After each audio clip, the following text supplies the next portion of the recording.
அண்ணனை முத நான் பார்க்கும்போது அண்ணன் சொன்ன ஒரு 2 வார்த்தை தான். எந்த கேள்வியும் கேட்கல. எந்த ஊருமா, என்னம்மா, என்ன பண்ணிட்டு இருக்குமா எதுவும் கேட்கல. மக்களிடத்துல பேசுறதுக்கு உனக்கு தைரியம் இருக்காமா? இது வந்து நம்மளோட நாடு, நம்மளோட இனம். அதை குறித்து தான் நம்ம பேச போறோம். இதுல புதுசு பழசு இதெல்லாம் எதுவும் இல்லை. நீ இறங்கி அடி, பார்த்தரலாம். அவர் கத்துவதை தாண்டி விதைக்கிறார். அதை நான் உள்வாங்கியிருக்கேன். அதை நான் அவங்களுக்கு சொல்றது அதுதான். கத்துறான்னு சொல்லிட்டு போகும். நான் இங்க ஜெயிக்கிறதுக்காக வரல, விதைக்கிறதுக்காக தான் வந்திருக்கேன் அண்ணனோட சேர்த்து. ஸோ அந்த மனப்பான்மையில தான் நான் இருக்கேன். என்னைக்காவது ஒரு நாள் அறுவடை நடக்கும். விதைக்கிற ஒரு விதையும் வந்து வீணா போகாது. ஏன்னா அப்படிப்பட்ட வார்த்தைகளையும் அப்படிப்பட்ட செயல்பாடுகளையும் அண்ணா விதைச்சிட்டு இருக்காரு. அந்த ஒரு பேசிக் நாலேஜ் கூட இல்லாம அந்த கமெண்ட் எப்படி பண்றதுக்கு அவங்களுக்கு அந்த வந்துச்சுன்னு எனக்கு தெரியல. பெரிய பேச்சாளர் அப்படி இப்படின்னு சொல்றாங்க. அதுல என்னோட ஐடியில நான் ஆக்டர்னு மென்ஷன் பண்ணிருக்கேன். நான் ஒரு கூத்தாடி. நான் கட்சிக்கு வரதுக்கு முன்னாடி கூத்தாடிக்கிட்டு இருந்தேன்.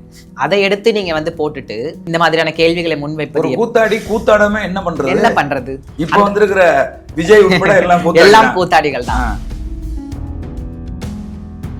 என்னுடைய தொகுதியில இருந்து பாத்தீங்கன்னா குறைஞ்சது ஒரு 5000 பேராவது வருவாங்க. அது இல்லாம நான் பிறந்து வளர்ந்த என்னுடைய திருச்சி அந்த இடத்துல இந்த மாநாடு நடக்கும். திருவிழா நடக்கும். மாநாடு இல்ல, திருவிழா. அங்கிருந்து 6000 7000 மக்களாவது திரட்டி கூட்டிட்டு வரதான் என் வெறித்தனமான என்னுடைய முதல் திட்டம். தமிழனாய் பிறந்து தமிழ்நாட்டிலே வாழ்ந்து தமிழுக்காக ஒரு குரல் கொடுக்கிற ஒவ்வொரு மனிதனும் கூப்பிடாமலே அந்த மாநாட்டுக்கு வரணும். அதுதான் இது. நம்ம பத்திரிக்கை வச்சு கூப்பிடுறது நம்மளுடைய பண்பாடு. போன வருஷம் பொங்கலுக்குலாம் எதுவுமே கொடுக்கலாம். இந்த வருஷம் 3000 கொடுக்குறாங்க. அடுத்து எலெக்ஷன் வரப்போகுது. ஸோ அதனால அதை கண் துடைப்பு ஒரு மாயாஜாலம் அதை வந்து மக்கள் தான் புரிஞ்சுட்டு எது நியாயம் அப்படிங்கிறத வந்து மக்கள் தான் முடிவு. மக்களாகிய உங்கள் கையில தான் எதிர்கால வரலாறே உங்க கையில தான் இருக்கு.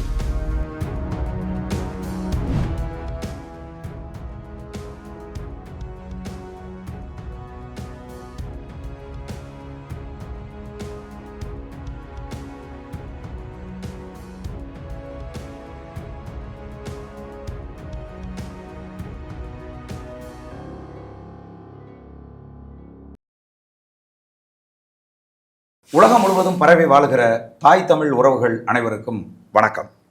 இன்னைக்கு நம்முடைய சோழன் சொல்வீச்சு வலையொலியில் நாம் தமிழர் கட்சியின் வில்லிவாக்கம் சட்டமன்ற தொகுதி வேட்பாளர் மதிப்புக்குரிய தங்கச்சி ரோஷினி அவர்களை சந்தித்து பேச இருக்கிறோம். தங்கச்சி வணக்கம். வணக்கம் அண்ணா. உங்களை பற்றி சொல்லுங்க. என்னை பற்றி சொல்லணும்னா என்னோட சொந்த ஊர் திருச்சி ஸ்ரீரங்கம். நான் ஒரு சமூக ஆர்வலர். சொந்தமாக ரோஷினி சேரிட்டபிள் ட்ரஸ்ட் ஒரு அறக்கட்டளை வச்சு நடத்திட்டு வரோம். அது இல்லாமல் இறைவி எல்ஜிபிடி சேரிட்டபிள் ட்ரஸ்டோடைய செயலாளராக பணியாற்றி கொண்டு வருகிறேன். Classical dancer. பொதுவாக வந்து திருநங்கைகளுக்கு இந்த சமூகத்தில் இன்னும் முழுமையான அங்கீகாரம் வந்து கிடைக்கல.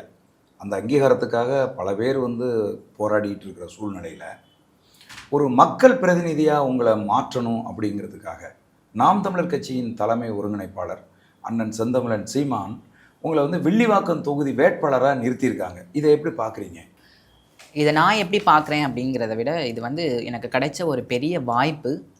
இது என்னுடைய சமுதாய மாற்றத்துக்கு, என்னுடைய சமுதாய குரலுக்கான கிடைச்ச ஒரு அங்கீகாரமாக நினைக்கிறேன். நீங்கள் இந்த தேர்தல் களத்துக்கு வர்றதுக்கு முன்னாடி என்ன மாதிரியான சமூக சேவைகள் எல்லாம் செய்துட்டு இருந்தீங்க? சமூக சேவைன்னு பார்த்தா முதலாவது வந்து என்னுடைய எல்ஜிபிடிக்யூ சமூகத்தினுடைய வாழ்வாதார முன்னேற்றம், அவர்களை பற்றிய புரிதல். ஸோ அவர்களுக்கு எஜுகேஷன், அவர்களுடைய வேலைவாய்ப்பு, இந்த மாதிரியான சமூக சேவைகளில் ஈடுபட்டேன். அப்புறம் ரோஷினி சேரிட்டபிள் ட்ரஸ்ட்னு ஆரம்பித்து அதில் வந்து பார்த்திங்கன்னா பெற்றோரால் கைவிடப்பட்ட குழந்தைகள், பிள்ளைகளால் கைவிடப்பட்ட முதியோர்கள், பழங்குடியின மக்களுடைய குரலாகவும் பல மரம் நடுவது, இயற்கை வளங்களை காப்பது, என்னுடைய கிளாசிக்கல் டான்ஸ் மூலியமாக பல அவேர்னஸ்கள் கொடுப்பது, இது போன்ற சேவைகளை செய்து கொண்டாங்க. சிறப்பு. நீங்கள் வந்து மக்கள் களத்தில் ஆல்ரெடி இருக்கிற ஒரு ஆள் தான் இல்லையா? மக்கள் களத்துக்கு பழசு தொடர்ந்து செயல்பட்டுட்டு தான் இருக்கீங்க. இப்போ நீங்கள் ஒரு வேட்பாளராக பொதுமக்கள் முன்னாடி வர்றதுக்கு நீங்கள் வந்து ஒரு திருநங்கை என்பது தடையாக இருக்கும் அப்படின்னு நீங்கள் எப்போது நினச்சிருக்கீங்களா? கண்டிப்பாக இல்லை. என்னுடைய இந்த கட்சி பயணத்திற்கு முன்பாக இருந்தாலும் நீங்கள் என்னை என்னவாக பார்த்தாலும் சரி, நான் உங்களை மனிதனாக பார்க்கிறேன் அப்படிப்பட்ட ஒரு கோட்பாடோட தான் நாங்கள் இருக்கோம். ஸோ இவங்க என்னைய வந்து திருநங்கையாவோ இல்லை பையனாவோ பொண்ணாவோ எதுவாக வேண்டுமானாலும் பார்த்துக்கொள்ளலாம். பட் நான் பார்க்குற பார்வை மக்களை வந்து மனிதன், என்னுடைய கருத்து. புரியுது. இப்போ நீங்கள் நாம் தமிழர் கட்சி உங்களை தேர்தல் களத்தில் நிறுத்திய பிறகு உங்கள் மேலே பல்வேறு விமர்சனங்கள் முன்வைக்கப்படுது. அதை பற்றி தெரியுமா உங்களுக்கு? கண்டிப்பாக நிறையா சொல்கிறாங்க. பட் அந்த கருத்துக்கள் எல்லாம் வந்து கடந்து விட்டு போய்விடுகிறேன். ஏனென்றால் அதை தாண்டி மக்கள் பணியிலையும் கட்சி பணியிலும் வேலைகள் நிறையா இருக்குது. ஸோ அதுக்கு பதில் கொடுக்க வேண்டும் என்றால் அதை கொடுக்க முடியும் என்னால். எனக்கு அதை விட தாண்டி கட்சி பணிகள் வேலைகள் நிறையா இருக்குது. ஸோ அதனால் கடந்து போயிடுறேன் நான். நாம் தமிழர் கட்சி ஒரு மாற்று அரசியலை வந்து முன்வைக்கிற ஒரு கட்சி. என்ன மாதிரியான மாற்று அரசியல்களை முன்வைக்குது அப்படிங்கிறது குறித்த உங்கள் புரிதல் என்ன? புரிதல் என்று பார்த்தீங்கன்னா நிறைய விஷயம். ஓட்டுக்கு பணம் வாங்காமல் நீங்கள் ஓட்டு போடணும், ஜாதியை பார்த்து ஓட்டு போட்டால் எனக்கு ஓட்டே வேணான்னு சொல்கிறது, மக்களுக்கு மட்டும் இல்லை உயிரினங்கள் அனைத்துக்கும் போராடுறது, ஆண்களுக்கு எத்தனை தொகுதியோ அதே தொகுதி பெண்களுக்கு, மாற்றுத்திறனாளிகளுக்கு 117 தொகுதிகளை கொடுத்து, இது மாதிரி இந்த வாய் சொல்லாக இல்லாமல் செயல்படுத்தி கொண்டு வருகிற ஒரு இயக்கமாக பார்க்குறேன் நான் தமிழர் கட்சி. ஏன்னா நிறைய இயக்கங்கள் வந்து வாய்ச்சொல் எதுவுமே நடக்கவே நடக்காது. கண் துடைப்புக்கு ஏதாவது செய்வார்கள், பட் ஆனால் அது வந்து செயல்பாட்டுக்கு வராது. நாம் தமிழர் அதை சொல்வதில்லை, செயலில் செயல்படுத்திவிட்டு செல்கிறார்கள். அண்ணன் செந்தமிழன் சீமானை நீங்கள் முதல்ல சந்தித்த போது அவர் உங்ககிட்ட என்ன சொன்னார்? அண்ணனை முத நான் பார்க்கும் போது அண்ணன் சொன்ன ஒரு 2 வார்த்தை தான். எந்த கேள்வியும் கேட்கல, எந்த ஊருமா, என்னம்மா, என்ன பண்ணிட்டு இருக்குமா, எதுவும் கேட்கல. மக்களிடத்துல பேசுறதுக்கு உனக்கு தைரியம் இருக்காமா? சிறப்பு, அருமை. இருக்குண்ணா, பட் ஆனால் நான் கொஞ்சம் புதுசுண்ணா அப்படின்னு. இது வந்து நம்மளோட நாடு, நம்மளோட இனம், அதை குறித்து தான் நம்ம பேச போகிறோம். இதில் புதுசு பழசு இதெல்லாம் எதுவும் இல்லை. நீ இறங்கி அடி பார்த்துடலாம், நான் இருக்கேன். இது மட்டும்தான் நாங்கள் பேசணும், அவ்வளோதான். அப்புறம் மற்ற பணிகள் எல்லாம் அப்படியே வந்துச்சு. இப்போ இந்த கருத்துக்கள் என்னை நீங்கள் சொன்னீங்கள்ல, நிறைய கருத்துக்களை வைக்கிறாங்க, அதை பற்றி கேட்கும்போது அதெல்லாம் கண்டுக்காதடாமா, நமக்கு அதை தாண்டி எதிர் விமர்சனங்களை கண்டுக்காதம்மா, நமக்கு அதை தாண்டி நிறைய வேலை இருக்கு. குலைக்கிற நாய்கள் குலைச்சிட்டு தான் இருக்கும், அவ்வளோதான். இதே தான். புரியுது. தங்கச்சி, உங்களுக்கு இது என்னுடைய நிலம், இந்த மக்கள் என்னுடைய மக்கள் அப்படிங்கிற உணர்வு உங்களுக்கு இருக்கா? கண்டிப்பா, இது கண்டிப்பா இருக்கனால தான் நான் வந்து இந்த நாம் தமிழர் உடைய கட்சியின் பொறுப்பை ஏற்றுக்கொள்ள நான் ஒரு கடமைப்பட்டிருக்கிறதா நினச்சி, இது வந்து எனக்கு ஒரு பொறுப்பாக நான் நினச்சி வரல, இது ஒரு கடமையாக நினச்சிக்கிறேன் நான். புரியுது. ஸோ இது வந்து ஒரு திருநங்கையருடைய சமுதாயத்துடைய குரலாக மட்டும் நான் வரல, ஒரு தமிழருடைய குரலாகவும், ஒரு மனிதநேயத்தினுடைய குரலாகவும், வளங்களை காக்க நம்மக்கிட்ட இருக்கிற அந்த பொறுப்பு நமக்கும் இருக்குது, அந்த பாரம் நம்மக்கிட்டே இருக்குது அப்படின்னு ஒரு சக மனிதர்களாக நான் அந்த இடத்துல இருக்கிறேன். புரியுது. நீங்கள் ஒரு வேட்பாளராக நிறுத்தப்பட்டிருக்கீங்க அப்படிங்கிறத அறிந்து உங்களுடைய சக தோழர்கள், நண்பர்கள், திருநங்கையர் அது ஒரு ஆர்கனைஸ்டு சமூகம்னு நான் வந்து கேள்விப்பட்டிருக்கேன். அவங்கெல்லாம் என்ன மாதிரி ரியாக்ட் பண்ணாங்க? அவர்கள் நிறைய பேர் எனக்கு வந்து சப்போர்ட் பண்ணாங்க. சரி, இப்படிப்பட்ட வாய்ப்பை வந்து அண்ணன் சீமான் கொடுத்திருப்பது வந்து எங்களுக்கு மிகவும் சந்தோஷம், நாங்கள் எதிர்பார்க்காத ஒரு விஷயம், அதனால் நீ நில்லுடாமா, நாங்கள் உனக்கு சப்போர்ட் நிற்கிறோம் அப்படின்னு ஒரு சில பேர் சொன்னாங்க. ஒரு சில பேருக்கு புரிதல் இல்லை, நீ அங்கே போன, இது மாதிரியான முரண்பாடான கருத்துக்களை சொன்னாங்க. சொன்ன நல்லதை எடுத்துக்கிட்டு வரேன். புரியுது. நாம் தமிழர் கட்சியினுடைய உறவுகள் தொகுதிக்கு நீங்கள் போயிருக்கீங்களா? போயிருக்கேன். அந்த தொகுதியில் இருக்கக்கூடிய உறவுகள் உங்களை எப்படி ரிசீவ் பண்ணுறாங்க? ஒரு கூட பிறந்த சகோதரி, ஒரே வேர்டில் சொன்னோன்னா அப்படி தான் எல்லாமே ட்ரீட் பண்ணுறாங்க. புரியுது. அதை தாண்டி ஒரு திருநங்கையாகவோ அப்படிலாம் எதுவும் இல்லை, கூட பிறந்த சகோதரி, சக மனித, அப்படி தான் பார்க்குறாங்க தொகுதியில் இருக்கக்கூடிய எல்லாருமே. இதை ஒரு வார்த்தைக்காகவோ இல்லை கேட்பதற்காகவோ சொல்லலை, உண்மையாலுமே அதுதான் உண்மை. புரியுது. நீங்கள் இப்போ நேற்று வந்து சேப்பாக்கத்தில் வந்து ஒரு பொதுக்கூட்டம் நடந்தது, இஸ்லாமியர்கள் சிறைவாசிகளோட விடுதலைக்கான பொதுக்கூட்டம். அங்கே நீங்கள் அழுதுகிட்டே இருந்தீங்களே, ஏன்? பொதுவாக மனித நேயம் அப்படிங்கிறது வந்து எல்லாருக்கும் இருக்கும். மனுஷனாக பிறந்தா அந்த காணொலியாக இருக்கட்டும், அந்த விஷயங்களை காதில் கேட்கும் பொழுதாவது நம் ஈரக்குலை நடுங்க வேண்டும்.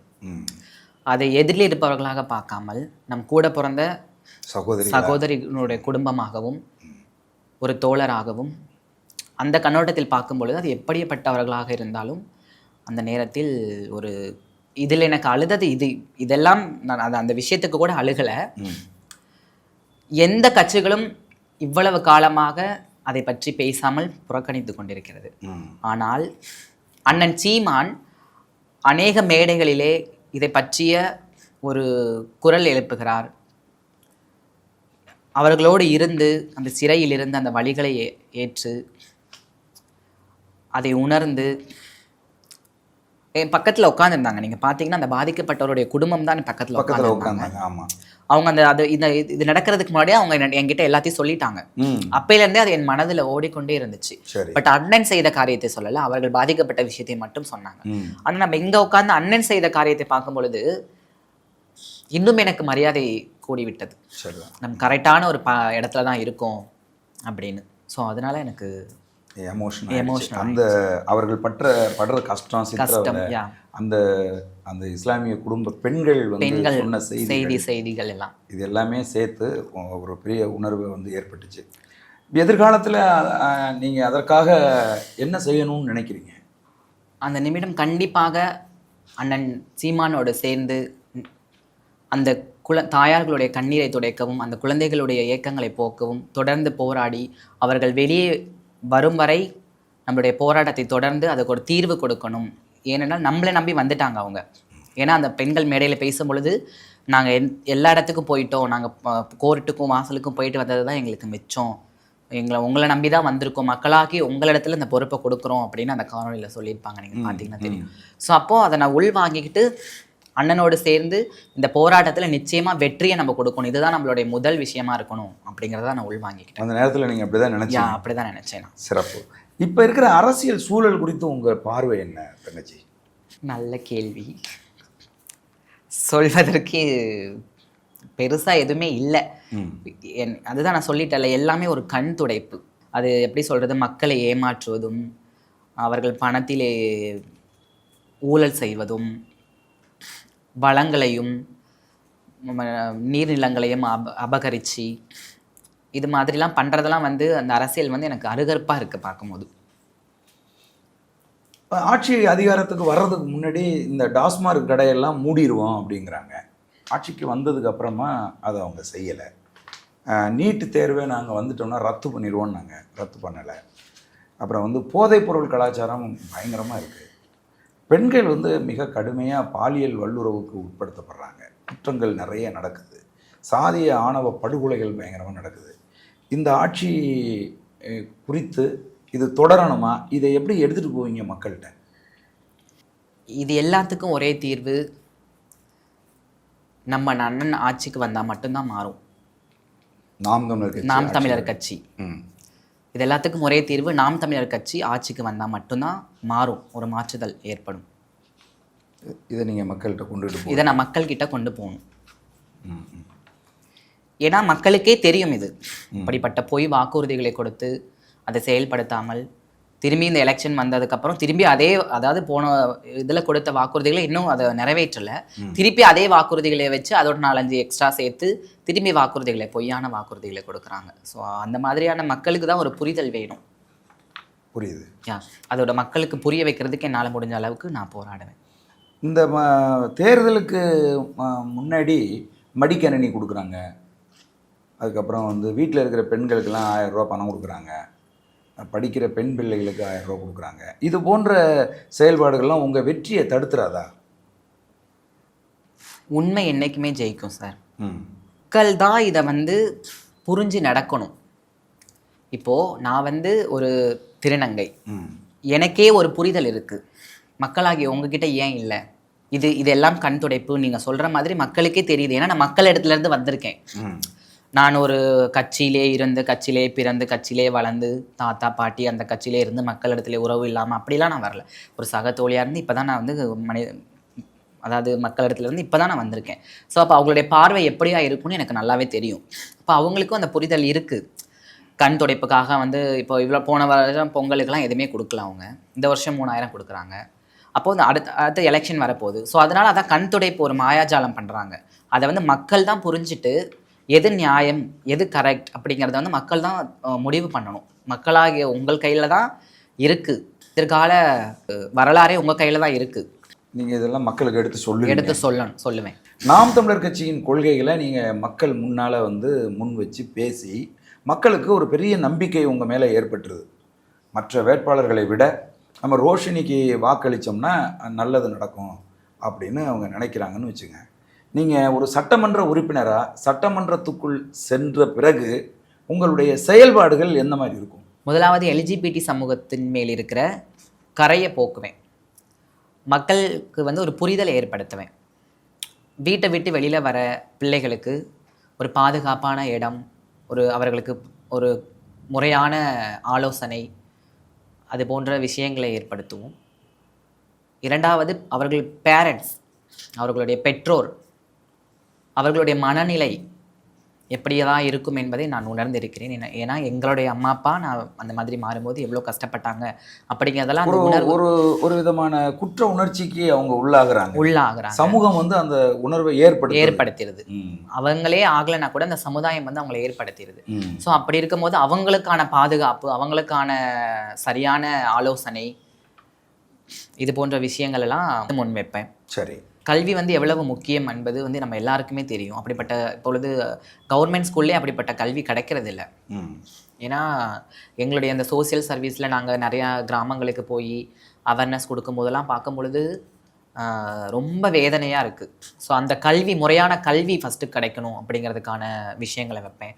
பெண்கள், விதவைகளாக இருக்கட்டும், முதியோர்களாக இருக்கட்டும், இவங்க எல்லாத்துக்குமே முறையான வேலைகள், பாதுகாப்பு, இந்த மாதிரி விஷயங்களை வைப்பேன். அது மட்டும் இல்லாமல் மாற்றுத்திறனாளிகளுக்கான சரியான ஒரு வேலை வாய்ப்பு, அவர்களுக்கு சரியான முறையில் ஒரு அங்கீகாரமே இல்லை. இப்போ உண்மையை சொல்ல போனால் வேலை வாய்ப்புங்கிறது கூட என்னது, அவங்களுக்கான ஒரு அங்கீகாரம் இல்லை. ஸோ இப்பொழுது இருக்கிற அந்த அரசியல் கண் துடைப்பை துடைத்து விட்டு இவர்களுக்காக போராடி இவர்களுக்கு தேவையான அனைத்து விஷயங்களையும் மக்கள் பிரதிநிதியாக இருந்து அதையெல்லாம் முன்வைப்பேன். மிக சிறப்பு. நீங்கள் உங்களை அறிமுகப்படுத்திக்கும் போது நீங்கள் சொன்னீங்க, நான் வந்து பழங்குடியின மக்கள் மத்தியில் வந்து பணி செஞ்சுருக்கேன் அப்படின்னு சொன்னீங்க. அதை பற்றி கொஞ்சம் விரிவாக சொல்லுங்கள் பார்ப்போம். பழங்குடியின மக்கள் நாங்கள் சென்னையில் இருக்கும் போதும் சரி, திண்டுக்கல்லில் இருக்கும் போதும் சரி, ஸோ எங்களுடைய ஆர்கனைசேஷன் மூலியமாக போய் அவங்கள நாங்கள் சந்திச்சிருக்கோம். அவங்களுடைய ஒரு வில்லேஜில் நாங்கள் அடாப்ட் பண்ணி நாங்கள் போகும்போது அவங்க வந்து எங்களுக்கு என்ன ஹெல்ப் பண்ண வந்திருக்கீங்க, எங்களுக்கு ஏதாவது கொடுக்க வந்திருக்கீங்களா அப்படிங்கிற மாதிரி அந்த கண்ணோட்டத்தில் எங்களை பார்த்தாங்க.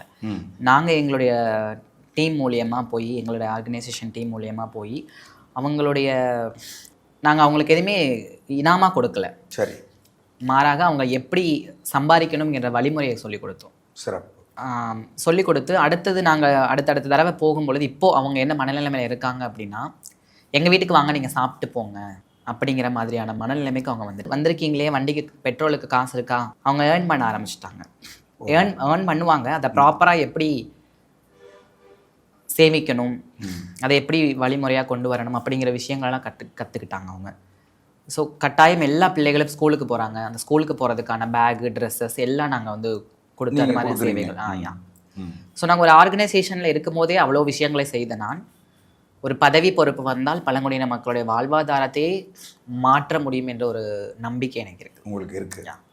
அதுக்கப்புறம் வந்து நீங்கள் சொன்னீங்க, நான் வந்து நிறைய மரங்கள் நடுறோம் அப்படின்னு சொன்னீங்க.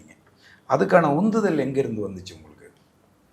அதனுடைய சிறு வயதிலே நாங்கள் ஒரு ஆர்கனைசேஷன் வச்சுருந்தோம், பொன்னிவனம் அப்படின்னு சொல்லிட்டு. ஸோ அந்த ஆர்கனைசேஷன் பொன்னிவனம் அந்த ஆர்கனைசேஷன் பேரே வந்து பொன்னிவனம். அதன் மூலியமாக பேசிக்காக சின்ன வயசுலேருந்து எனக்கு வந்து இயற்கை மேலே ரொம்ப ஆர்வம். செடி, மரம், கொடி, இது மூலம் செடி வளர்க்கணும், அந்த மாதிரியான விஷயங்களில் ரொம்ப ஆர்வம். அது நாளடைவில் அது வந்து ஒரு ஆர்கனைசேஷனாக வந்து அதில் பணியாற்ற போய் மரத்தினுடைய பயன் அதை நான் தெரிஞ்சுக்கிட்டேன். அதை நான் நேசிக்க ஆரம்பித்தேன். அதை மக்கள் இடத்துல கொண்டு போகணுன்னு சொல்லிட்டு நாங்கள் எங்களோட ஆர்கனைசேஷன் மூலயமா, அவேர்னஸ் மூலியமாலாம் நாங்கள் நிறைய பீச் ஓரம், சாலை ஓரம்லாம் நிறைய நாங்கள் பனை மரங்களெல்லாம் நிறைய நட்டிருக்கோம். ஸோ அது மாதிரியான தொடர்பு எனக்கு மரங்களை வளர்க்குறதுக்கான இது ஏற்படுத்திச்சு. இது மாதிரியான உணர்வுகளை, இது மாதிரியான இயக்கம் நாம் தமிழர் கட்சி, சுற்றுச்சூழல் பாசறை, இதெல்லாம் வந்து செஞ்சிட்ருக்குங்கிறது இந்த கட்சிக்கு வர்றதுக்கு முன்னாடியே உங்களுக்கு தெரியுமா? தமிழ் இப்போ வந்து பார்த்தீங்கன்னா 1 கோடி பனை திட்டம் வந்து நாம் தமிழர் கட்சிக்கு இருக்குது. தமிழகம் முழுதும் ஒவ்வொரு நாளும் நூற்றுக்கணக்கான பனை விதைகள் நடப்பட்டுக்கிட்டே இருக்குது. வெவ்வேறு இடங்களில் வெவ்வேறு தம்பிகள் கிராமப்புறங்களில் அதை செஞ்சுக்கிட்டே இருக்காங்க. அப்போது இந்த இந்த விஷயங்கள்லாம் உங்களுக்கு முன்னாடி தெரியுமா? நல்ல கேள்வி. இதெல்லாம் நான் வலைதளங்களில் பார்த்துருக்கேன், கேள்விப்பட்டிருக்கேன். ஆனால் நான் எந்த ஒரு நான் தமிழர் உடைய கட்சியின் சார்பாக எந்த தொண்டர்களிடத்திலும் பேசுகிறதே இல்லை. சரி. நான் அண்ணன் சீமானுடைய பேச்சுகளை வலைதளங்களை பார்த்துருக்கிறேன், அவ்வளவுதான். ஆனால் இப்போ இங்கே வந்ததுக்கு அப்புறமேட்டு தான் எனக்கு தெரியுது அவ்வளோ சொந்தங்கள் இருக்காங்கன்னு. இந்த வேட்பாளராக நான் போஸ்ட் போட்ட உடனே என்னோட ரொம்ப க்ளோஸ் ஃப்ரெண்டு, அவங்களோட ஹஸ்பண்ட், அவங்க ஒரு நான் தமிழருடைய வேட்பாளராக இருக்காங்க கோயம்புத்தூரில். சரி. ஸோ இது மாதிரி வந்து ஓ நீங்கள் இப்படியா அப்படின்னு சொல்லிட்டு அதுக்கப்புறம் இப்போ பேசும்பொழுது எனக்கு அவ்வளவு உறவுகள் இந்த ரீதியாக கிடச்சிருக்கு. புரியுது. நான் செய்த பணியை பாராட்டி கொண்டிருந்தார்கள். பட் இவங்க அவர்கள் இதுதான் என்று எனக்கு தெரியல. பட் இப்படி ஒரு போஸ்ட் வந்ததுக்கு அப்புறமேட்டு பகிர்ந்துக்கிட்டோம் நாங்கள் எல்லாத்தையும். நீங்கள் உங்களுக்கு தெரிய வருது இவங்கெல்லாம் நாம் தமிழர் கட்சியில் இருக்கிறாங்க, தெரியுது, அப்படிங்கிறது இப்போ தெரிய வருது. ஆமாம், உண்மையாக வந்து நாம் தமிழர் கட்சியினுடைய குருதிக்குட பாசறை, சுற்றுச்சூழல் பாசறை, லஞ்ச ஒழிப்பு பாசறை, இது 3மே வந்து தமிழ்நாட்டில் மிக முக்கியமான பாசறைகள். பல உன்னதமான பணிகளை செஞ்சிட்டு இருக்கு. இன்னொன்று தற்பெருமை இல்லாத ஒரு உறவுகளாக இருக்காங்க. ஏன்னா இப்போ வந்து நம்ம சும்மா இங்கிட்ட ஏதாவது ஒன்று கொடுத்தாலே அதை வந்து தம்பட்டை அடிச்சு போடுற அரசு பத்தியில இவ்வளோ விஷயங்களை செய்துட்டு என்னோட உறவுகளா இருந்து அவங்க இவ்வளோ விஷயங்களை பண்ணியிருக்காங்க. ஆனால் இங்க வந்ததுக்கு அப்புறம் தான் அது தெரியுது, ஓ இவ்வளோ விஷயம் பண்ணியிருக்காங்களா அவங்க அப்படிங்கிற மாதிரி. ஸோ ஒரு தற்பெருமை இல்லாத ஒரு கட்டமைப்பா இருக்கு நாம் தமிழர் கட்சியா. தேர்தல் களத்தில் மக்களுக்கு நீங்கள் நேருக்கு நேராக மக்களை சந்திக்கிற போது என்ன மாதிரியான உறுதிகளை கொடுக்கலாம்னு நினைக்கிறீங்க? சிந்திச்சிருக்கீங்களா அதை பற்றி? தமிழ்நாடு முழுவதுமே யாசகமற்ற ஒரு தமிழ்நாடை உருவாக்கணும். சரி. அதுதான் என்னுடைய மெயின். திமுக அதிமுக ஆட்சிக்கு வந்துச்சுன்னா கையேந்தி நிற்கிற மக்கள், அதாவது இலவசத்துக்கு கையேந்தி நிற்கிற நிலையை அடியோடு மாற்றணும். அதை நாங்கள் செய்வதில்லை என்று அவர்கள் பொய் வாக்கு கொடுப்பாங்க. பட் ஆனால் அதுதான் நடந்துட்டு இருக்கு இப்போ உண்மையாலுமே. ஸோ அதை நான் மாற்றுவேன். உண்மையாலுமே கையேந்தி நிற்க வேண்டாம், நீங்கள் கொடுக்குறவர்களாய் மாறுங்க. அதுதான் என்னுடைய மெயின் விஷயம். ரெண்டாவது, என்னுடைய தொகுதி வில்லிவாக்கம் எனக்கு கொடுக்கப்பட்டிருக்க அந்த தொகுதியில் பார்த்தீங்கன்னா ஒரு சுகாதாரமற்ற சூழல் இருக்குது. ஸோ சாக்கடையாக இருக்கட்டும், இந்த சாலையோரம் இருக்கிற அந்த குடிசைகளாக இருக்கட்டும், இதெல்லாம் பார்த்தீங்கன்னா ஒரு சுகாதாரமற்ற நிலை. அந்த சின்ன சின்ன கிராமங்களுக்குள்ளாக போடுகிற அந்த சாலை வந்து சரியா இல்லை. அவர்களுக்கு குடிக்கக்கூடிய தண்ணி கரெக்டாக வரதில்லை, கரண்ட்டு தண்ணி கரெக்டாக கொடுக்கறதில்ல. ஸோ இன்னுமே இந்த நவீன காலத்தில் இன்னுமே டாய்லெட் இல்லாமல் ஒரு குடிசையில் வாழ்ந்துட்டு இருக்காங்க அந்த மக்கள். இந்த அரசு என்ன பண்ணுதுன்னு தெரியல. பட் குடிசை வாரியம் போட்டிருக்கோம், அதை பண்ணுறோம் இதை பண்ணுறோம் அப்படிங்கிறாங்க. அதை ஏன் மக்கள் இடத்துல கொண்டு போய் சேர்க்கல சரியானு எங்களுக்கு தெரியல. ஸோ இந்த வாய்ப்பு எனக்கு கிடைச்சிச்சுன்னா அது எல்லாத்தையுமே ஒட்டுமொத்தமாக மாற்றுவோம். புரியுது. அதாவது மாவோன்னு ஒரு பெரிய கம்யூனிஸ்ட் கட்சி தலைவர் சைனாவில் இருக்கார். அவர் சொல்கிறாரு, மக்களிடம் செல்லணும், மக்களிடம் கற்றுக்கணும், மக்களுக்கு அதுக்கப்புறம் நம்ம செய்யணும். ஆமாம். இப்போ மக்களிடம் செல்லும்போது இன்னும் நிறையா உங்களுக்கு அவங்களுடைய குறைநிறைகள் வந்து தெரிய வரும். இது நீங்கள் அப்படி சொன்னீங்க, நான் மக்களிடத்திலிருந்து தான் வந்திருக்கிறேன். ஸோ அவர்களிடத்தில் இருக்க குறைகள் எனக்கு ஆல்ரெடி தெரியும். ஸோ அப்படி இருக்கும்போது அவர்களுக்கு இன்னும் நெருக்கமாக சென்று எல்லா தேவைகளையும் செய்யறதுக்கான ஒரு வாய்ப்பு இது எனக்கு. அதே மாதிரி ஸ்கூலில் பார்த்தீங்கன்னா இன்னும் ஒரு சீருடை சரியாக இல்லை. ஒரு யூனிஃபார்மை தைச்சு போட்டுட்டு வர சூழல்லாம் இன்னும் இருக்குது கவர்மெண்ட் ஸ்கூலில். டாய்லெட் இல்லை. எங்களோட ஆர்கனைசேஷன் மூலியமாக நாங்கள் போகும்பொழுது எங்களுக்கு டாய்லெட், கவர்மெண்ட் ஸ்கூலுக்கு எங்களுக்கு டாய்லெட் கட்டி கொடுங்க அப்படின்னு கேட்ட சூழல்லாம் இருக்குது இன்னுமே. அதெல்லாமே மாற்றுவோம் நாங்கள் எங்களுடைய அரசாங்கத்தில். நல்ல சீருடை, நல்ல ஃபுட்டு, நல்ல கல்வி தரம், இதெல்லாமே உயர்த்துவோம்.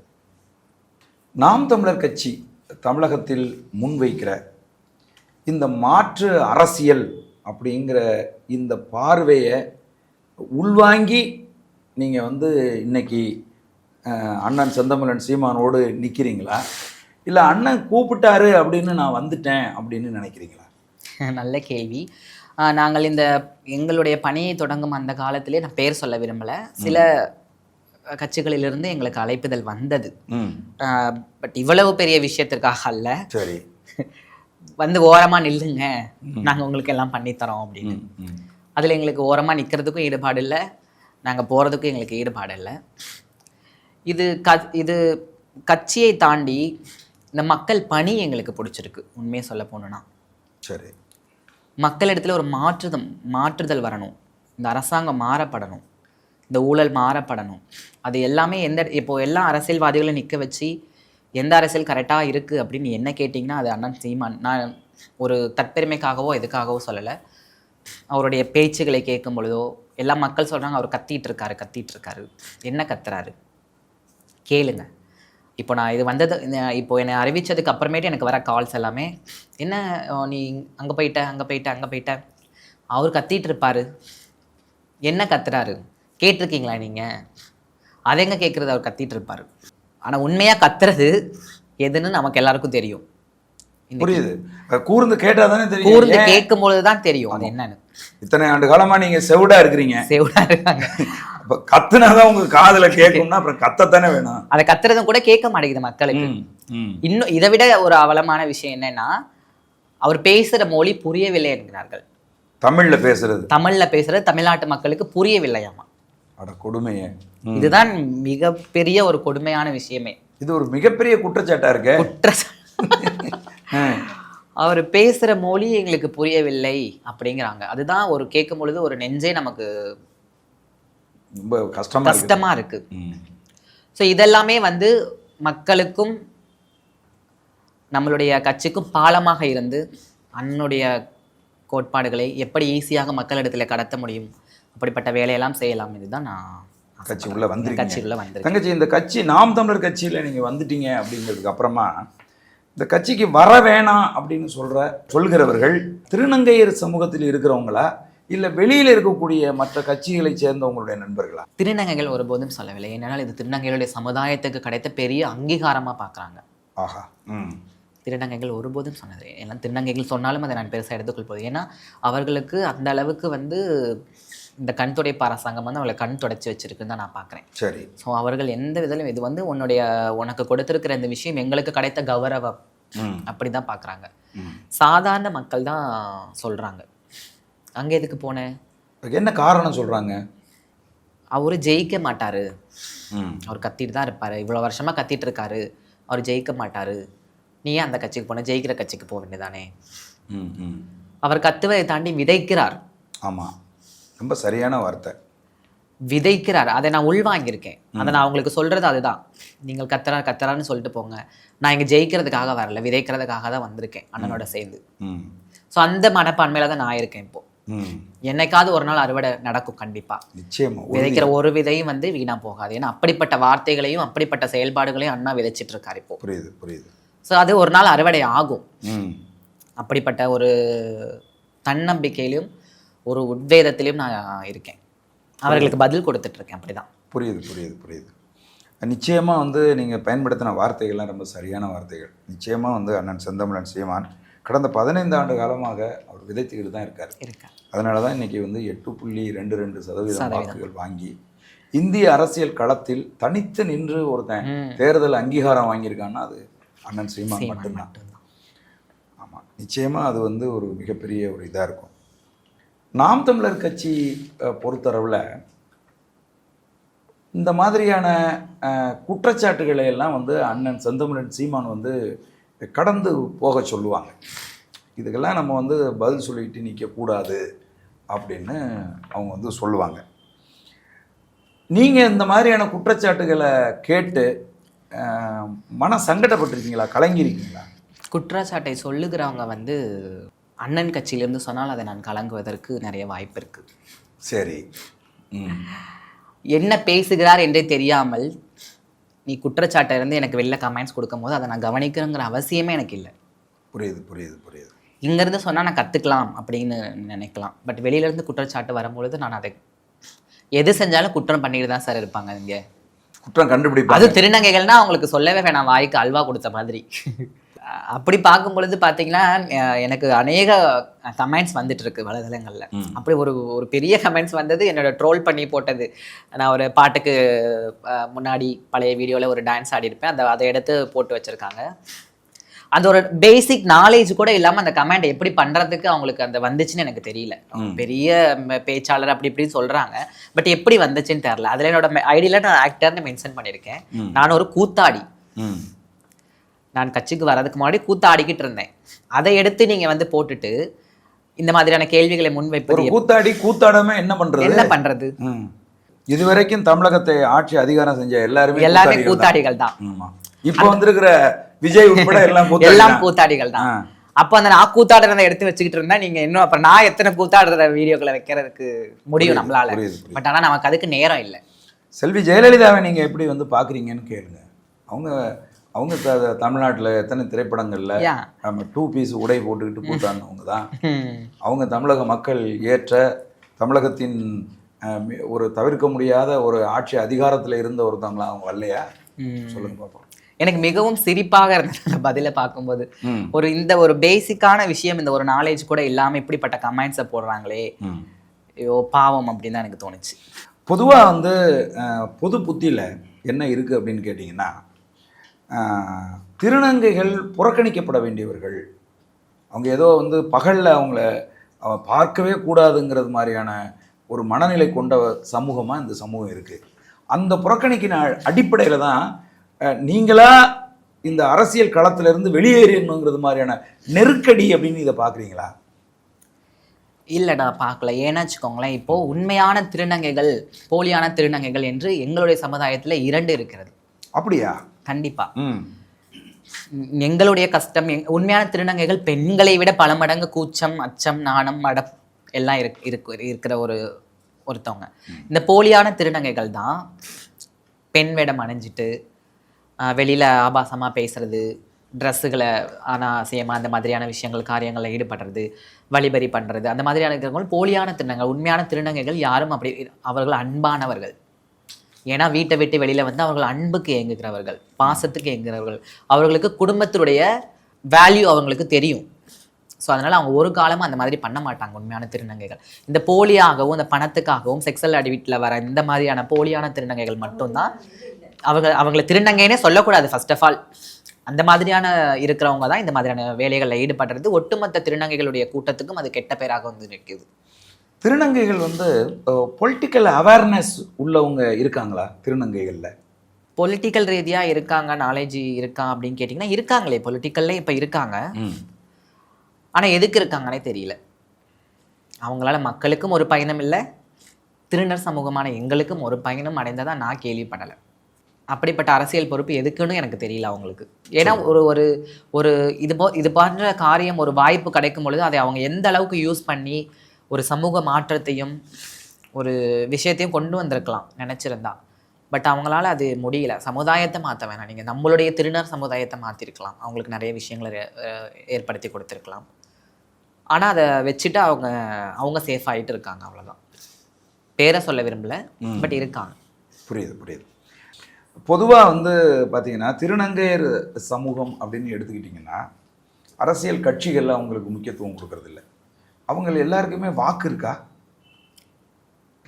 இதை கேட்டால் அவங்களுக்கு ஆதார் கார்டே இல்லை சார். அவங்க சில பேருக்கு, ஒரு சில ஆண்கள் ஆதார் கார்டே இல்லை. ஏன் அது இல்லை அப்படின்னு பார்த்தீங்கன்னா, நலவாரிய கார்டுன்ற ஒரு கவர்மெண்ட் ஒரு கார்டு கொடுக்குறாங்க திருநர் சமுதாயம். அதுதான் உண்மையான திருநங்கைகள் எது, போலியான திருநங்கைகள் எதுன்னு ஐடென்டிஃபை பண்ணாமலே கவர்மெண்ட் எல்லாத்துக்கும் கார்டுகளையும் அதையும் இதையும் கொடுக்குது. அவங்க வந்து ஒரு ஆதார் கார்டுலேருந்து வேறோட ஆதார் கார்டுக்கு மாற்றுறாங்க. கொஞ்ச நாள் கழித்து பிடிக்கலைன்னா அவங்க திருப்பி வேறு இதுக்கு மாற்றிக்கிட்டு போயிடுறாங்க. இப்படிப்பட்ட ஒரு நபர் இருந்ததாகவே அந்த இதில் இருக்க மாட்டேங்குது. உண்மையாக சர்ஜரி பண்ணி வேதனைகளையும் கஷ்டங்களையும் வீட்டை விட்டு வெளியில் வந்த துன்பங்களையும் அனுபவிச்சு ஒரு நல்ல நிலைமைக்குள்ள நிற்கணும், நம்மளும் ஒரு மேலே வரணும்னு ஒரு வேதனைப்படுற திருநங்கையுடைய மதிப்பும் மரியாதையும் அந்த இடத்துல வந்து ஒன்றுமே இல்லாமல் போயிடுது. இந்த ஆண்கள் வேடம் அணைந்து கார்டுகளையும் திருநங்கைகள் கொடுக்க சலுகைகளை பெற்றுக்கொண்டு திரும்பி அவங்க பழைய நிலைமைக்கு திருப்பி விடுகிறார்கள். வீடு வாங்கி கட்டி கொண்டு கொடுக்குற சலுகைகளை பெற்றிருக்கிறாங்க. இது மூலியமா வந்து சிக்னல் எல்லாம் போய் நின்று நல்லா பணம் சம்பாரிச்சு சொந்த வீடுகளை கட்டி கொண்டு அது மாதிரி சுகபோகமான வாழ்க்கையை ஈடுபட்டுட்டு அவங்க திரும்பி பழைய நிலைமைக்கு போயிடுறாங்க. இங்க நடுத்தெருவில் நிற்க போறது திருநங்கைகள் தான் நிற்கிறாங்க. அப்ப இதை திருநங்கைகளுக்கு வாக்கு இருந்தா தானே ஒரு அரசு அங்கீகாரம் அப்படிங்கிறது கிடைக்கும். தேர்தல் காலங்களில் அவங்களுடைய கோரிக்கைகளை வந்து கவனத்தில் எடுப்பாங்க. இப்போ எலெக்ஷன் வந்துருச்சுல்ல, இப்போ எந்தெந்த திருநங்கைகளுக்கு வாக்காளர் அட்டை வேணுமோ வாங்க போட்டுக்கோங்க அப்படின்ற ஒரு அறிக்கையை விடுறது. அதில் ஆம்பளை பொம்பளை யார் வந்தாலும் அவங்களுக்கு ஒரு திருநங்கைன்னு கார்டை போட்டு கொடுத்துட்றது. அவங்களுக்கு அது என்ன தேவையோ சலுகையை கொடுக்குறது. ஓட்டு போடுறாங்களா போடலையோ அதை அவங்க ஓட்டை ஆக்கிக்குவாங்க. ஓஹோ, கள்ள ஓட்டு போட்டுக்குவாங்க. ஆக்கிக்கிட்டு ம். அவ்வளோதான். அவங்கள அதுக்கப்புறம் என்னன்னு கூட கண்டுக்கிறது இல்லை. அந்த எலெக்ஷன் வரும்போது அவங்களுக்கு வந்து நாங்கள் வந்து உங்களுக்கு காவல் படையில் வந்து நாங்கள் அதை கொடுக்குறோம் இதை கொடுக்குறோம் கூப்பிட்டு கண் துடைப்பு வேலைகளை பண்ண வேண்டியது. ம். ம். அப்புறம் நட்டாத்தில் விட்டுற வேண்டியது. அப்புறம் நிறைய சலுகைகள் செய்கிறாங்க, நிறைய சலுகைகள் செய்கிறத அறிவிக்கிறாங்க. ஒரு சில கண் துடைப்புக்காக ஒரு சில சலுகைகள் செய்கிறாங்க. அதை வந்து யார் பயன்பெறாங்கன்னா அந்த மேலே இருக்க திருநங்கைகள் மட்டும்தான் பயன்படுறாங்க. தொடக்க முதல் எண்டு வரை அதை வந்து போய் சேர்றதில்லை திருநங்கைகளுக்கு. புரியுது புரியுது.